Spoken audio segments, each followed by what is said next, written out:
ሰላም ሰላም ጤና ይስጥልኝ። ስለ ለውጥ ምንነት እውነተኛ ለውጥን መረዳት በሚል ርዕስ ላይ ዛሬ ትምህርት ይዤ ቀርቤያለሁኝ። ስለዚህ ከእናንተ የሚጠበቀው የዩቲዩብ ቻናሉን አዲስ ከሆናችሁ ሰብስክራይብ ማድረግ እንደዚሁም ደግሞ ለሌሎች ትምህርቱ እንዲደርስ ሼር ማድረግ ይጠበቅባችኋል። ዛሬ እንግዲህ የለውጥ ምንነት እውነተኛ ለውጥን መረዳት በሚል ርዕስ ላይ በምሳሌ ትምህርት ይዤ ቀርቤያለሁኝ።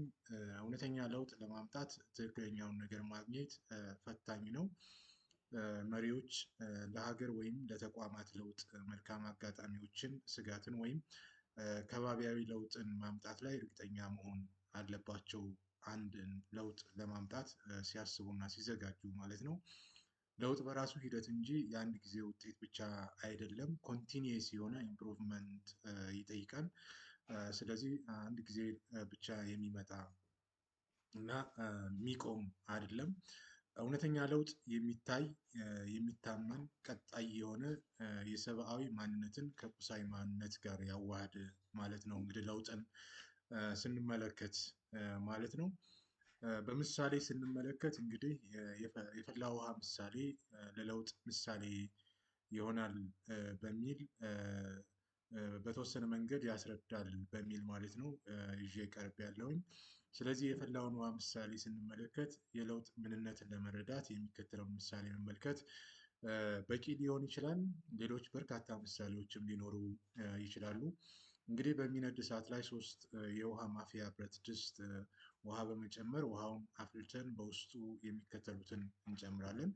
በአንደኛው ብረት ድስት ውስጥ ካሮት እንጨምራለን። ካሮት እንግዲህ ብዙውን ጊዜ ጠንካራ ሆኖ ነው ወደ ፈላው ውሃ ውስጥ የሚገባው። የፈላው ውሃ ውስጥ ከገባ በኋላ ለስላሳ ይሆናል ማለት ነው። ሁለተኛው ብረት ድስት ደግሞ የምንጨምረው እንቁላል ይሆናል። እንቁላል በባህሪው መጀመሪያ አካባቢ ላይ ጥንቃቄ የሚጠይቅ ሆኖ ወደ ውሃ ውስጥ ከገባ በኋላ ደግሞ ጠንካራ ይሆናል። መጨረሻው ብረት ድስት ውስጥ የምናስገባው የተፈጨ ቡና ነው። የተፈጨ ቡና እንግዲህ በውሃ ውስጥ ተበትኖ የውሃውን ይዘት እንዴት እንደሚለውጠው እንነጋገራለን ማለት ነው። ይህን ምሳሌ ለውጥን ሲገጥመን የምንሰጠውን ምላሽ በተገቢው መንገድ ሊያስረዳ ይችላል ማለት ነው። እንግዲህ የካሮት ምላሽ ምንድነው? መዳከምን ነው የሚያሳየው ማለት ነው። እንግዲህ ለውጥ ከጅማሬው ማለት ነው ጠንካራ የሆነ ለውጥ አለ ብንል ፈላ ውሃ ውስጥ በሚገባበት ሰዓት ድክመት ያጋጥመዋል። ካሮቱ ወደሚፈላው ውሃ ከመጨመሩ በፊት እንግዲህ ጠንካራ ነበር። ከፈላው ውሃ ከወጣ በኋላ ግን ጥንካሬውን አጥቶ ለስላሳ ቅርጽ ይዞ ይወጣል ማለት ነው።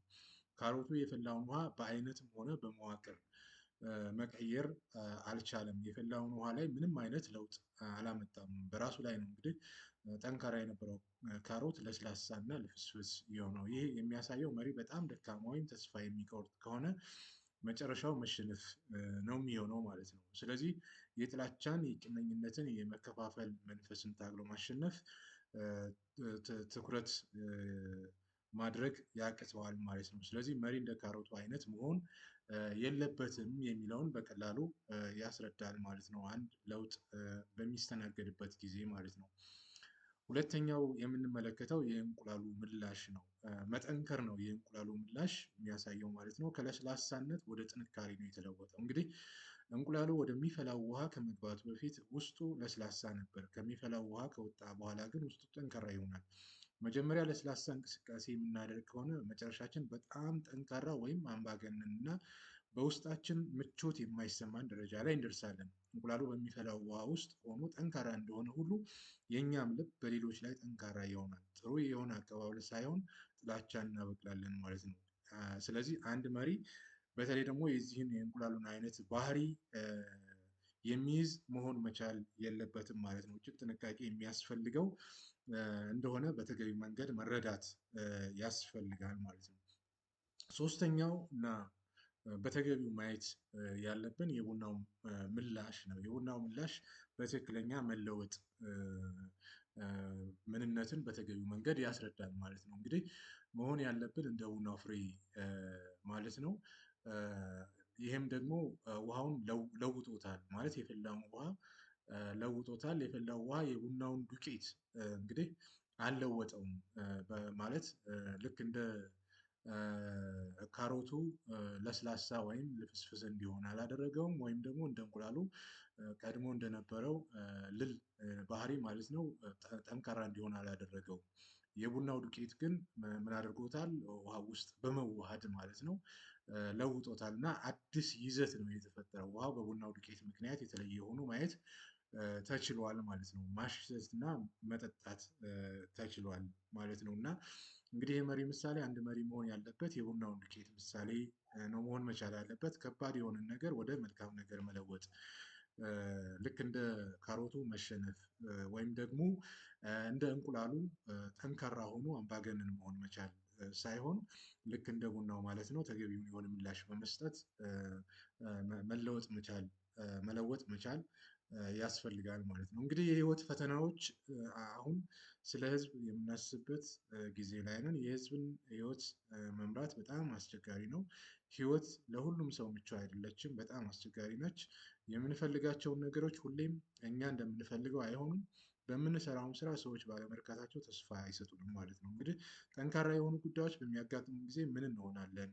እንደ ካሮቱ እንደክማለን ወይስ ደግሞ እንደ እንቁላሉ እንጠነክራለን ወይስ እንደ ቡናው እንለወጣለን የሚለውን ጥያቄ መመለስ ያስፈልጋል ማለት ነው። እንግዲህ ለውጥን መፍጠር አዲስ እውቀትና አመለካከት መጨበጥ ያስፈልጋል ማለት ነው። ከዚህ አዲስ ነገር እንማራለን አዲስ እውቀት አዲስ ችሎታ አዲስ አመለካከት በሂደት የሚያድግ ይሆናል። እንግዲህ ችግኝ በሂደት የሚያድግ ነው። እድል አለ።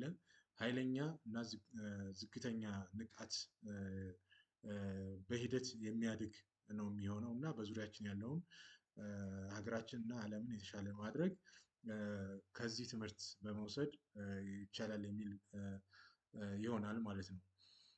የቡናው መንፈስ ፍቅርና አንድነት ነው። ልክ እንደ ቡናው በውበትም ሆነ በመዋቅር ደረጃ መለወጥ ያስችላል። ውሃውን በቡናው በቅርጽም በመዋቅርም ቀይሮታል። እንግዲህ ያን ሲሆን ምንድነው? ጥላቻን በፍቅር መተካት ቂመኝነትን በመልካምነት መተካት መለያየትን በአንድነት መተካት ያስፈልጋል ማለት ነው። እንግዲህ የጥላቻ ግንብ መፍረስ ፍርስራሹን ማጽዳት የፍቅርና የአንድነትን ድልድይ መገንባት የተባለው ከዚህ አንፃር እንደሆነ መረዳት ያስፈልጋል ማለት ነው።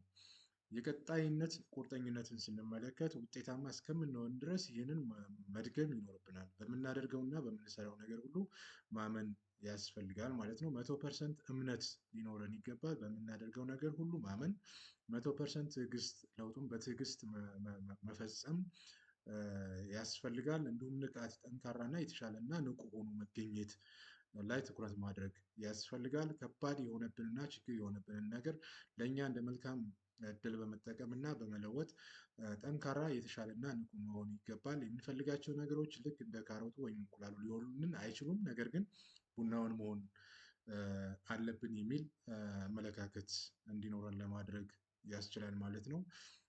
ለዛሬው ይህንን ለመግለጽ ያክል ነው። ስላዳመጣችሁኝ አመሰግናለሁ።